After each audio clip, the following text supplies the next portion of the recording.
The innkeeper smiled too kindly when she said, "We only have the honeymoon room left." That was bad.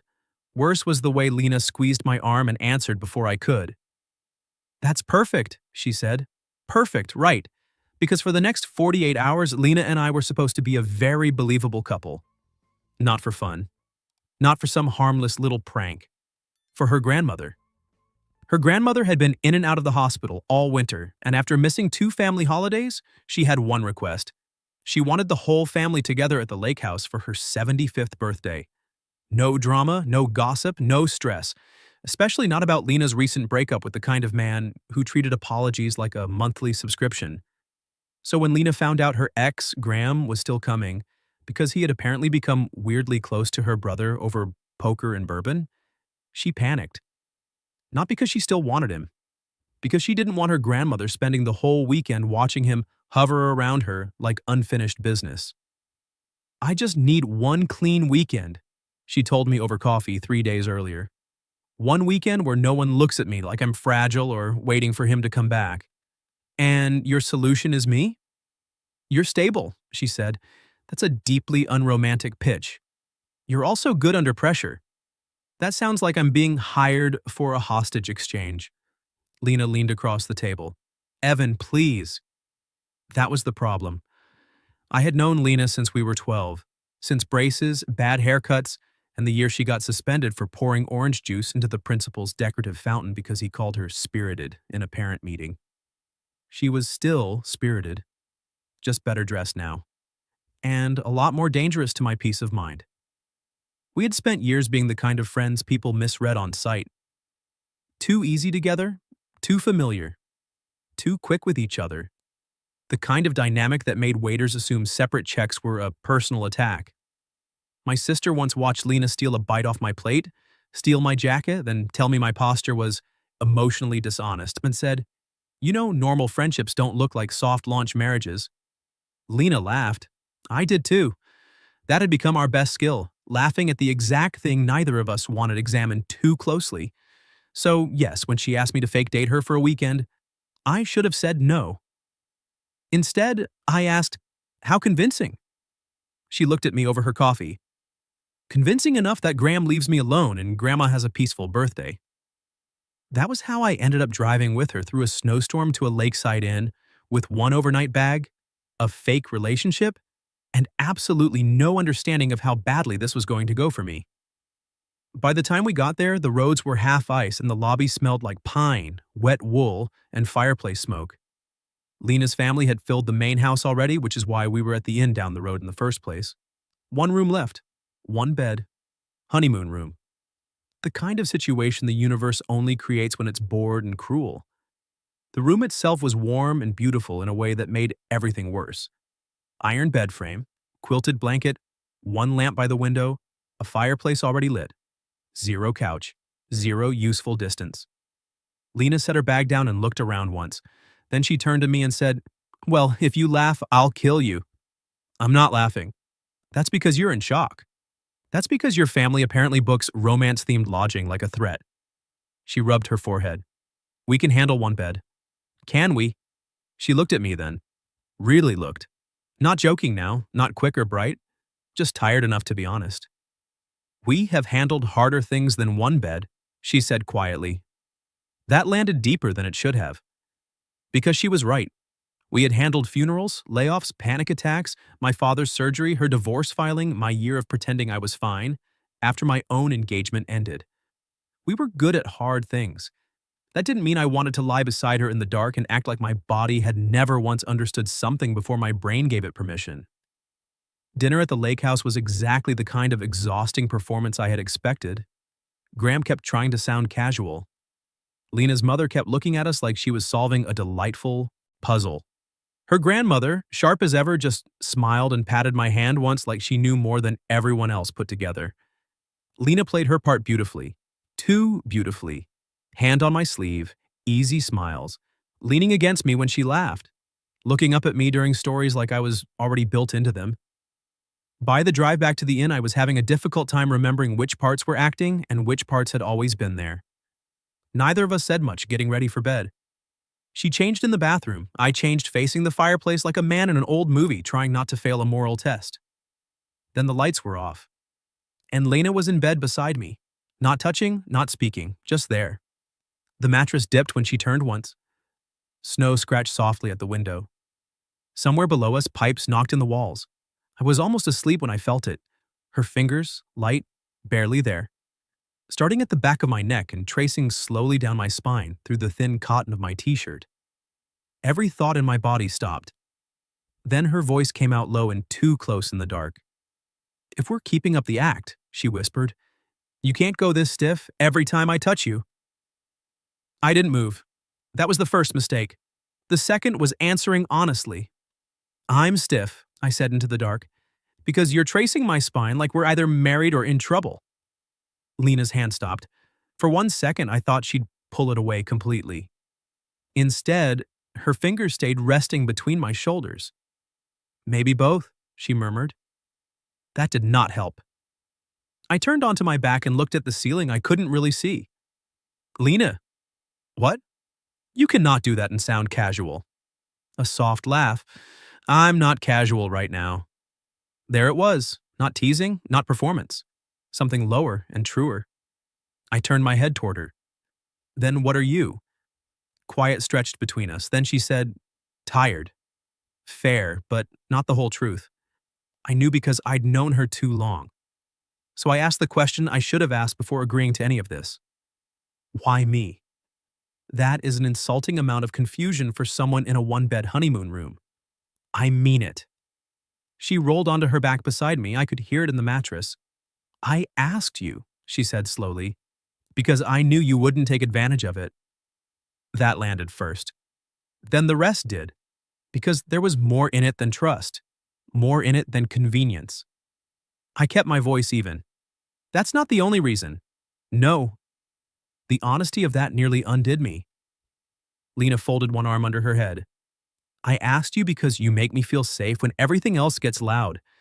And because if I had to fake being happy with anyone for a weekend..." A pause. "You were the only person I could stand that close." My pulse had become a serious management issue.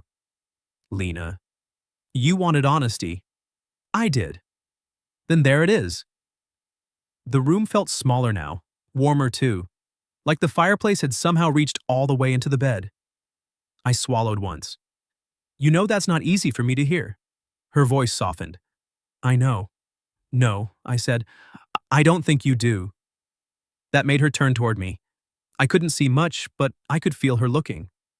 "With you," I said carefully, "there's always been a point where the joke stops being a joke, and neither of us says anything useful after."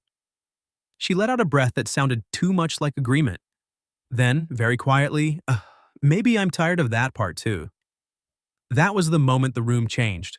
Not because she kissed me, not because I touched her, because suddenly both of us were awake inside something we had spent years pretending not to notice, and neither of us trusted it enough to move first. A phone buzzed on the nightstand. Lena cursed under her breath, grabbed it, and the spell cracked just enough for breathing to become possible again. "It's my mother," she said. "Apparently Grandma wants us there early for breakfast. Your family is relentless. My family is bored." Morning did not improve anything. The lake house was loud, warm, overfed, and full of the kind of relatives who can smell tension the way dogs smell storms. Lena sat beside me at breakfast and kept one hand on my forearm, like she'd forgotten to stop performing. Unfortunately, my body had noticed the difference between performing and last night. Graham noticed something too. He caught me alone by the coffee station while Lena's grandmother was being helped out to the porch. "You look tired," he said. "You look unemployed in spirit," I said. He smiled thinly. "Cute." I started to move around him. Then he said, "You know she only does this when she's cornered, right?" That stopped me. He lifted his mug. The smiling, the easy touching, the whole "I'm absolutely fine and doing better than ever" routine. He looked toward the porch where Lena was laughing at something her grandmother said. She hates being pitied more than she hates being hurt. Anger came fast, not because I believed him completely, because he knew enough to be dangerous. "She seems pretty done with you," I said. His expression shifted, just a little. That's not what I said. Before I could answer, Lena appeared beside me, all soft eyes and steel. There you are, she said to me, slipping her hand into mine. Grandma wants a photo by the dock. Graham looked at our hands, then at her face, then away. That should have felt like victory, it didn't. Because Lena's hand tightened once, harder than she meant to, and I felt exactly how shaken she actually was. We made it halfway across the yard before I said, "What did he mean?" Lena kept walking. Nothing useful. That wasn't my question. I know. We reached the dock steps. The lake below was half silver, half ice. The wind cut hard across the water, and Lena finally stopped. He meant, she said, not looking at me, that he knows I fake fine better than most people. I waited. Then she turned to me, eyes clear and far too honest for daylight. And right now, she said softly, I need you to help me do more than fake it.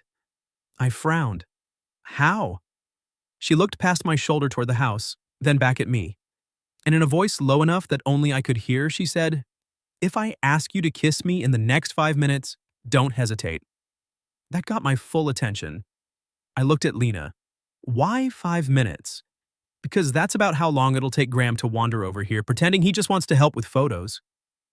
Right on cue, voices floated down from the porch. Her brother was carrying folding chairs. Her mother had a camera. Graham was already heading our way with the lazy confidence of a man who thought proximity still meant something. Lena's hand found my sleeve. Not for show. Not entirely. Please, she said, low enough that only I heard it. So when the family started gathering by the dock and Graham stepped too close on her left, I didn't hesitate. I took Lena's face in both hands and kissed her. The whole world narrowed. Cold air, her breath catching, her fingers gripping my coat. One beat where I told myself this was for the act. Then the second beat came, and that lie died immediately. Because Lena kissed me back like she had been restraining the same mistake for years. Somewhere behind us, her aunt made an excited sound. Her brother said, "Finally!" like an exhausted man completing paperwork. Her grandmother laughed, sharp, delighted, unstoppable. When I pulled back, Lena stayed close for half a second too long. Then she opened her eyes, and whatever she saw on my face made her own change completely. Not panic, not embarrassment, recognition. Photo first, her mother said, far too brightly. We somehow made it through 3 pictures. Graham disappeared. Her grandmother kept smiling at us with the dangerous satisfaction of an elderly woman who had outlived patience. The second the family got distracted by cake decisions and weather comments, Lena grabbed my wrist and pulled me down the side path toward the old boathouse. The door shut behind us. Quiet. Dust. Rope. Lake water. Old cedar. Lena turned to face me and just stood there, breathing. I gave her a second. So, she repeated. That didn't feel like fake dating. She let out one short laugh and dragged a hand through her hair. No, it really didn't. I leaned against the workbench by the wall. You want to tell me what that was then? Her eyes lifted to mine. No shields now. No family around to perform for. That, she said, was me asking for 5 minutes of safety and getting something much more inconvenient. Despite myself, I smiled. She pointed at me. Don't. Don't what? Look pleased while I'm having an existential crisis in a boathouse. I'm not pleased. You're a little pleased. Maybe a little. That got the smallest smile out of her, but it faded quickly. Because the truth was still there between us. Last night, the bed, her hand on my spine, the kiss by the dog that had gone off script and refused to apologize. Lena crossed her arms. I need to know something. Okay. When you kissed me just now, was that because I asked? I answered too fast to fake it. No. Her breath caught. I stepped closer, slowly. I kissed you because you looked at me like you were about to disappear into one more performance. And I couldn't stand it. She didn't move. Neither did I. And, I added, because if I'm honest, I wanted to know whether last night was only about proximity and nostalgia. I held her gaze. It wasn't. Lena looked down for 1 second, then back up. No, she said softly. It wasn't. The boathouse felt smaller now. Warmer, too, even with the cold coming off the lake. I'm trying very hard to be responsible, I said. That seems unlike you. It's new. That's not what I meant. I smiled a little. I know. She took one step toward me, then stopped. Owen, if we stop pretending now, I don't know how to go back. That was it. The real fear. Not Graham, not family, not one bed. Us. I nodded once. I know. You say that very calmly for someone who should be at least a little alarmed. I'm extremely alarmed. Good. Lena. What? I don't want to go back. The silence after that felt alive. She stared at me like I had just pulled the floor out from under every safe version of this weekend and handed her the dangerous one instead. Then she asked barely above a whisper, even if this changes everything? I stepped closer until there was almost no space left between us. Especially then. Her eyes went bright. Not tears, just too much truth arriving at once. Then a voice called from outside. Lena, her mother shouted, your grandmother wants the birthday toast before she gets tired. Lena closed her eyes and let out a breath that sounded suspiciously like laughter and defeat. Of course she does, she muttered. I touched her wrist lightly. We're not done. She looked at my hand, then at my face. No, she said. We really aren't. We stepped back into the cold, both of us looking exactly like people who had just changed their lives in a boathouse, and were now expected to smile politely through cake. As we reached the porch steps, Lena's grandmother caught one look at us and said, loud enough for the entire family to hear, well, about time somebody stopped lying. And with that, every eye turned toward us. Every eye on the porch turned toward us. Lena's grandmother sat wrapped in a quilt, hands folded over her cane, looking so pleased with herself that I briefly considered faking my own death to avoid the next 5 minutes. Lena, beside me, muttered, I'm never recovering from this. Her grandmother lifted one eyebrow. From what? Being obvious? That got a round of laughter from the family. Even Lena's mother covered her mouth to hide a smile. Her brother looked openly vindicated. Graham, to his credit, had the good sense to look away and say nothing at all. Lena drew in one breath, then did the last thing I expected. She reached for my hand. Not for the act. Not because anyone was watching. Because she wanted to. That single choice settled something in me. The nerves didn't disappear, but they stopped feeling like a warning and started feeling like a door finally opening. Her grandmother patted the empty chair beside her. Sit.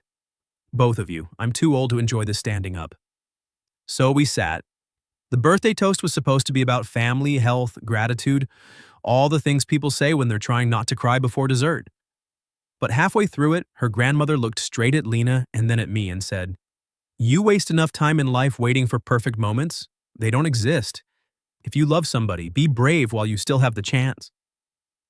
Nobody laughed at that. Nobody moved either. The whole porch went still.